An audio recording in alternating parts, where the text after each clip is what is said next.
Kamis 23 September 2021. Shalom, saudara dan saudariku. Adakah di antara kita yang mengenal sosok Francesco Forgione?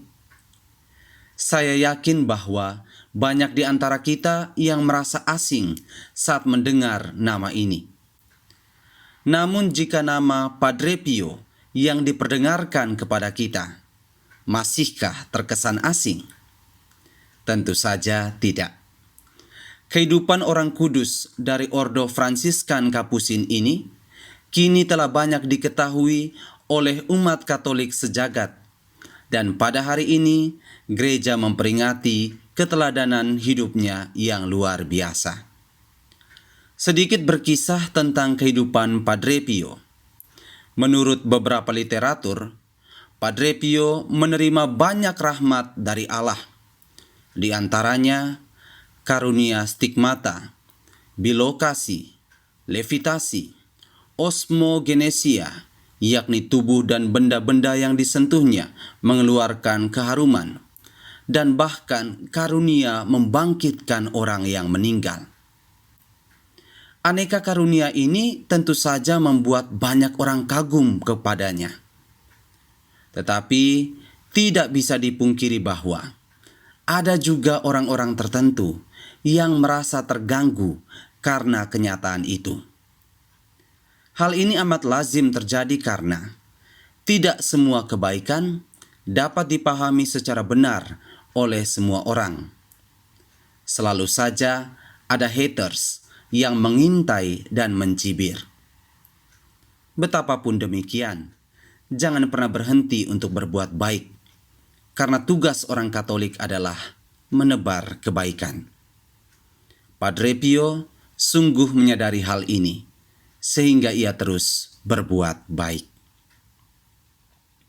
Para saudara dan saudariku, dalam kisah Injil hari ini, dari Injil Lukas, bab 9 ayat 7 sampai dengan ayat 9, diperlihatkan kepada kita bahwa Herodes merasa terganggu dengan segala perbuatan baik yang dibuat oleh Yesus. Bahkan dikatakan juga bahwa Herodes merasa cemas. Kecemasan Herodes muncul karena ia mendengar penuturan orang bahwa Yesus adalah Yohanes yang bangkit kembali. Ada juga versi lain yang mengakui bahwa Yesus adalah Elia atau salah seorang dari nabi-nabi zaman dahulu yang telah bangkit. Berita-berita itu sungguh mengusik hati Herodes, hingga ia pun sempat berujar dengan nada penasaran berbalut ketakutan. Yohanes telah kupenggal kepalanya.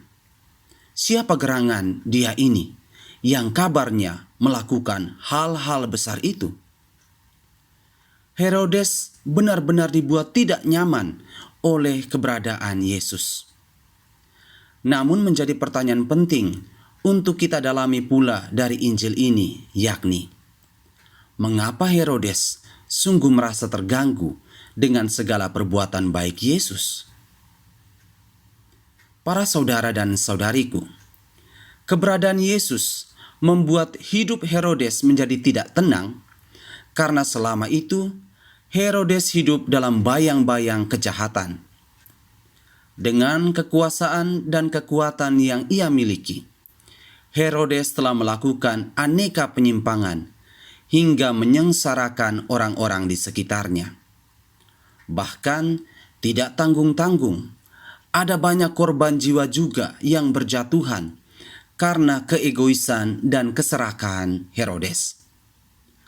Maka saat Yesus hadir dan giat berbuat baik, ia pun segera menganggap Yesus sebagai ancaman serius. Ia takut bahwa Yesus akan merebut hati banyak orang, dan perlahan-lahan mereka berkonsolidasi untuk menggulingkan pemerintahannya. Adapun Herodes bisa sampai berpikir demikian karena ia telah masuk ke dalam lingkaran setan. Orang yang telah terjebak dalam kondisi itu akan selalu melihat segala kebaikan dengan mata penuh kecurigaan. Karena ia takut bila mana kedok kejahatannya terbongkar atau aib hidupnya terkuak, ia akan mengalami kerugian yang sangat besar. Herodes telah lama hidup seperti itu, sehingga sangat wajar jikalau ia amat terganggu saat harus hidup berdampingan dengan Yesus. Maka dari itu, para saudara dan saudariku, sebagai pengikut Yesus, kita diharapkan untuk tidak terjebak dalam lingkaran dosa itu. Yesus tidak ingin kita menjadi orang yang melihat sesama sebagai ancaman, padahal yang dilakukannya adalah hal-hal yang baik dan benar. Kita perlu saling melengkapi dengan segala kelebihan yang kita miliki, bukan mengembangbiakan iri hati atau nyinyir, sebab Tuhan membuat kita serba berbeda agar kita bisa hidup bersama. Selain itu, tetaplah berbuat baik, menjadi berkat dan berguna untuk sesama. Betapapun segala hal baik yang kita lakukan tidak mudah diterima. Kadangkala, sikap bodoh amat juga perlu kita miliki dalam situasi seperti ini. Yesus dan Padre Pio, menurut saya, telah menampilkan keteladanan ini, yakni giat berbuat baik walau tidak dihargai. Lantas, masihkah kita ragu untuk melakukannya saat ini dalam hidup harian kita? Tuhan memberkati kita sekalian.